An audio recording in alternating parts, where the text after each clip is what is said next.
नात नबीअ जी लिखंदे पढ़ंदे गुज़रे मुंहिंजी हयाती। नात नबीअ जी लिखंदे पढ़ंदे गुज़रे मुंहिंजी हयाती। शाल नबीअ सानी हुन खां जंहिंसां ते मोलाती दोस्त दुआ कयो मूंखे दुआ कयो मूंखे दुआ कयो। नात नबीअ जी लिखंदे पढ़ंदे गुज़रे मुंहिंजी हयाती। शाल नबीअ सानी हुन खां जंहिंसां ते मोलाती दोस्त दुआ कयो मूंखे दुआ कयो मूंखे दुआ कयो। लफ़्ज़ प्यारा सोहणा सोहणा मूंडे अचनि सभु सुर्की। लफ़्ज़ प्यारा सोहणा सोहणा मूंडे अचनि सभु सुर्की।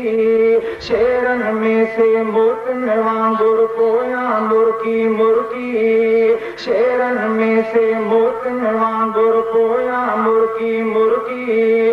पैगंबर जे परवाननि जी ठारां हर हिकु छाती दोस्त दुआ कयो मूंखे दुआ कयो मूंखे दुआ कयो। नात नबीअ जी लिखंदे पढ़ंदे गुज़रे मुंहिंजी हयाती।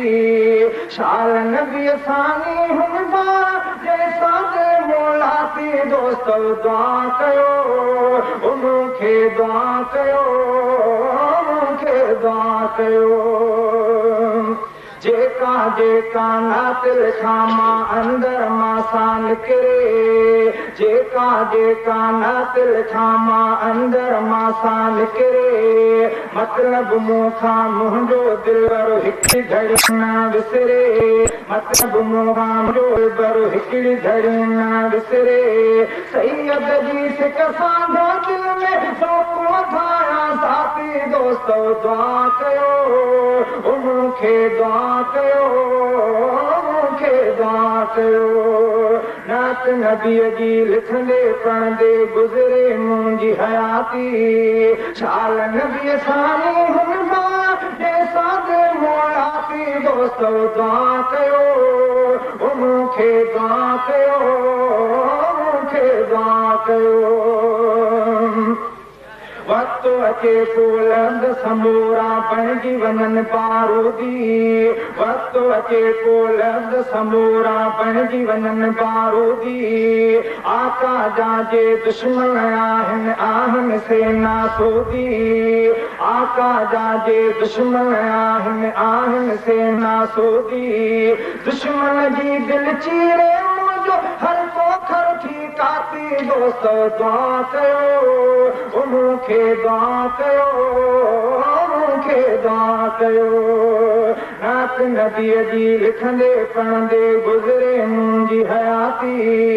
शाल नबीअ सानी हुन खां जंहिंसां ते मोलाती दोस्त दुआ कयो मूंखे दुआ कयो मूंखे दुआ कयो। माए मुंहिंजा 13 भाउर 8 प्यारियूं भेनर। माए मुंहिंजा 13 भाउर 8 प्यारियूं भेनर। 4 अमलियूं पैगंबर खे पंहिंजो मञो था रहबर। 4 अमलियूं पैगंबर खे पंहिंजो मञो था रहबर। घुर्ज पवे सिर घोरो पंहिंजा सरवर तां सभु भाती दोस्त दुआ कयो मूंखे दुआ कयो मूंखे दुआ कयो। नात नबीअ जी लिखंदे पढ़ंदे गुज़रे मुंहिंजी हयाती। शाल नबीअ सानी हुन खां जंहिंसां ते मोलाती दोस्त दुआ कयो मूंखे दुआ कयो मूंखे दुआ कयो। रस्ते रोकर पीतम रोटी थोड़ी भीनंद सामा। रस्ते रोकर पीतम रोटी थोड़ी भीनंद सामा। पैगंबर जो शार सददी जन्नत में पहुंचामा। पैगंबर जो शार सददी जन्नत में पहुंचामा। हाथ लगा दुश्मन कोई खान कभी खैराती दोस्त दुआ कयो मूंखे दुआ कयो नबीअ जी लिखंदे पढ़ंदे गुज़रे मुंहिंजी हयाती नात नबीअ जी लिखंदे पढ़ंदे गुज़रे मुंहिंजी हयाती शान नबीअ साईं हुजमा हे सागे मोलाती दोस्त दुआ कयो मूंखे दुआ कयो